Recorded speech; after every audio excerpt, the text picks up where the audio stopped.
Bonjour à tous, on se retrouve dans cette vidéo. Je vais me préparer pour la sortie longue de la semaine 20. Dans cette vidéo, on va voir à la fois la semaine 19 et la semaine 20. Et la semaine 19, j'ai fait très peu de séances, donc on fait un combo, on associe les deux semaines et vous aurez ainsi le résumé des 2 semaines dans la même vidéo. Et avant de se préparer, on va faire quelques étirements. On commence tout de suite avec la semaine 19, avec les séances enregistrées, puisque je n'ai pas pu faire un débrief sur toutes les séances. Première séance jambes, reprise, toujours des douleurs au quadriceps. J'ai limité un petit peu la charge sur les différents exercices. J'ai évité aussi de faire de la presse. La séance s'est bien déroulée. On voit cette semaine si je continue comme ça.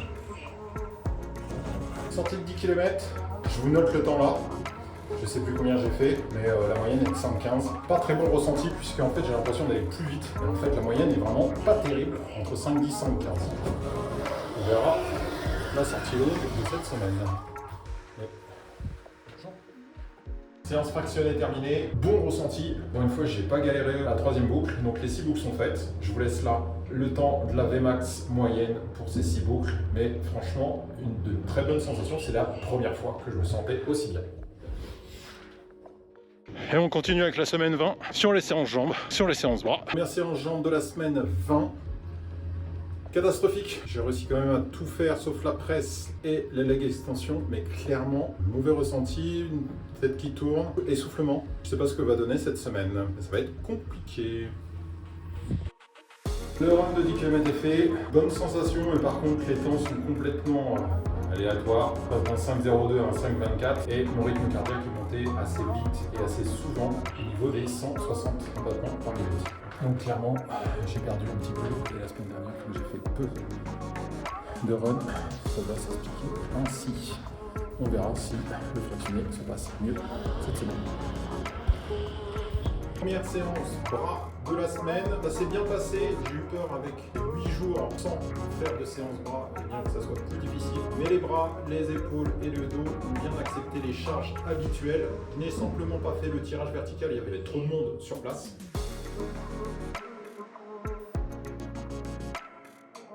Pour cette deuxième séance, tout s'est bien passé, mais encore mieux que la première séance, et j'ai pu faire le tirage vertical. Donc la semaine pour les bras, nickel, pour les épaules, nickel, pour le dos, nickel. Donc voilà, donc, quelques craintes par rapport à la semaine dernière, mais tout s'est bien passé. Je pense d'ailleurs faire un gap au niveau du rowing avec les haltères. On verra ça la semaine prochaine. Et avant de se préparer, on va faire quelques étirements. Les étirements que je fais aujourd'hui, c'est sur la partie cuisse. Ce sont les muscles les plus sollicités puisque je les sollicite tous les jours, à la fois à la course à pied, mais aussi au niveau des séances de musculation. Et depuis plusieurs semaines, je me retrouve avec des douleurs au quadri sans pouvoir réellement m'en sortir. J'ai réussi à atténuer ces douleurs-là avec justement ces étirements que je vous montre. Principalement, j'en fais un seul pour les quadris et j'essaie de maintenir cet étirement à peu près 1 minute et je le fais 4 fois.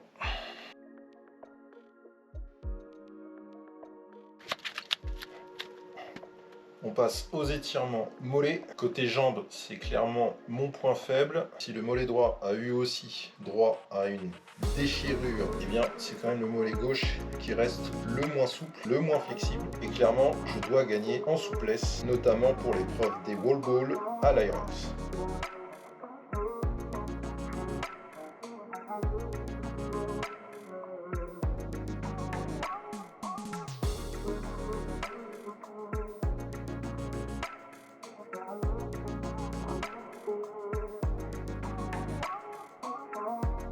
Autre exercice intéressant pour la mobilité au niveau du bassin et aussi des cuisses et donc du haut des jambes sont des exercices que j'ai commencé à faire pour ma rééducation suite à mon hernie discale en 2020.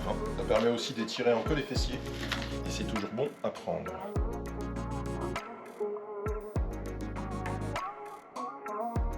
Voilà, après cet échauffement qui reste léger et assez court, on va pouvoir s'habiller pour le run. Pour la tenue, je n'ai pas encore montré réellement ce que je mets. Donc j'ai en bas Under Armour qui me permet de combattre le froid, de maintenir une certaine compression au niveau des mollets. En haut, j'ai une première couche avec un t-shirt manche longue, là aussi Under Armour. Celui-ci me protège pas du vent, mais conserve un petit peu de chaleur. Printemps et automne, c'est pas mal. Pour l'hiver, il faut une seconde couche, clairement, pour la partie froid. C'est une matière qui reste respirante.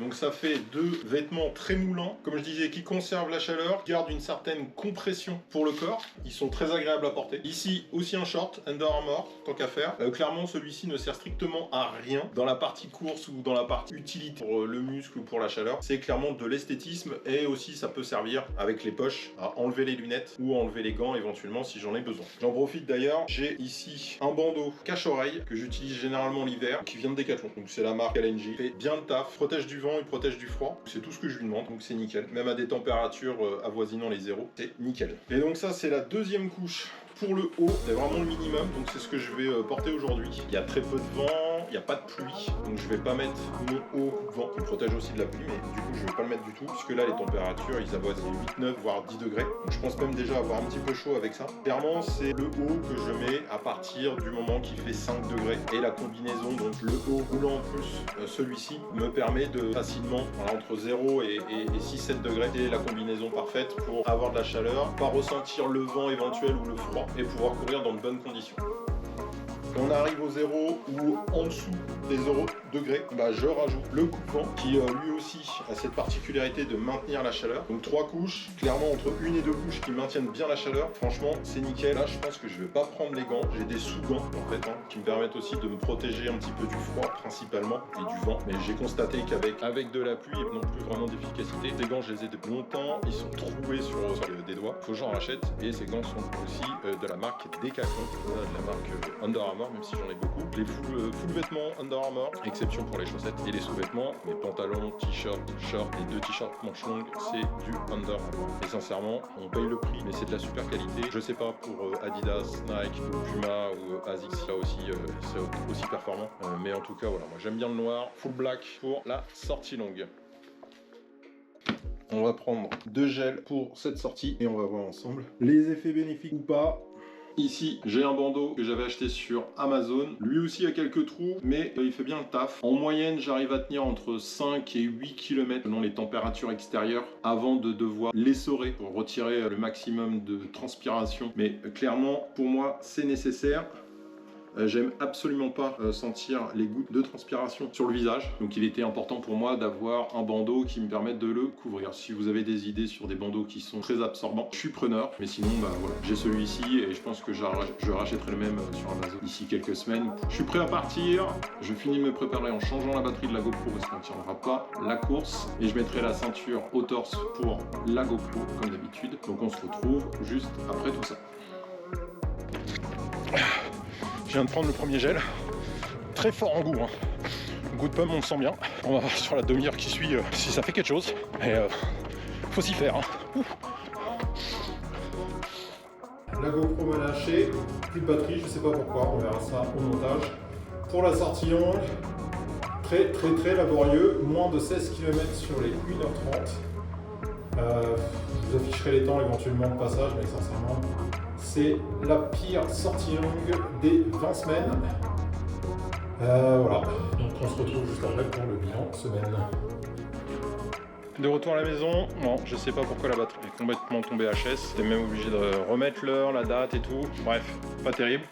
Comme vous l'aurez compris, pour la semaine 19 et 20, eh bien c'est un petit peu laborieux. La semaine 19, j'ai fait que 4 séances, 2 pour le run et 2 pour la musculation. Autant dire une semaine très légère. Pas de sortie longue, semaine 19. Pour la semaine 20, eh bien, on a repris un rythme un petit peu plus régulier avec 6 séances. Les 3 en run, les 3 en muscu, avec repos le mercredi, repos le samedi et repos forcé le dimanche, puisque le run long, je ne l'ai pas fait le dimanche, mais le lundi d'après. C'est un petit peu laborieux, on est en fin d'année. Je suis à ma 20e semaine de préparation. Je pense que je suis dans le down, je suis vraiment en bas au niveau perf, au niveau motivation et au niveau fatigue musculaire et nerveuse. Donc, c'est les vacances. Je vais bien sûr continuer à m'entraîner, je vais bien sûr continuer à filmer tout ça. La semaine prochaine, pour moi, c'est dès demain. On réattaque la salle et on va mettre, si je peux, eh bien un peu plus d'activité Aerox. Je vais essayer de faire aussi du rameur, qui est une des activités, un des ateliers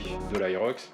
Et je vais voir accéder à la salle CrossFit pour commencer à m'habituer un petit peu aux différents ateliers Aerox dès la semaine prochaine. Et bien sûr, à partir de janvier, ça sera mon quotidien.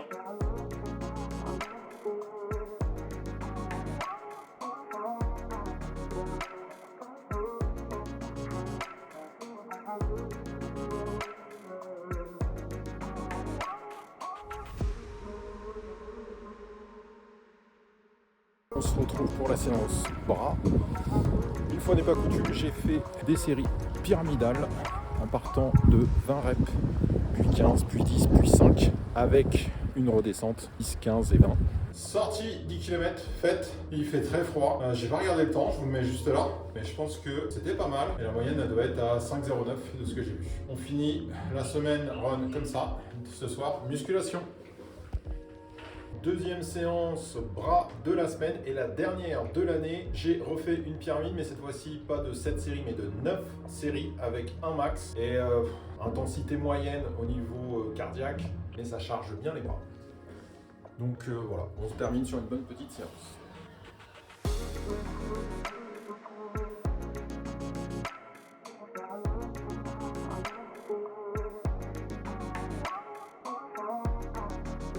Merci d'avoir suivi cette vidéo jusqu'au bout. Moi je vous laisse, je vais manger, je vais prendre une douche avant. J'espère que ce début d'année se passe bien. On se retrouve pour un nouveau bilan sur la préparation Hyrox 2026. Ciao. Et n'oubliez pas de liker, partager et commenter pour que la vidéo fasse des vues en max.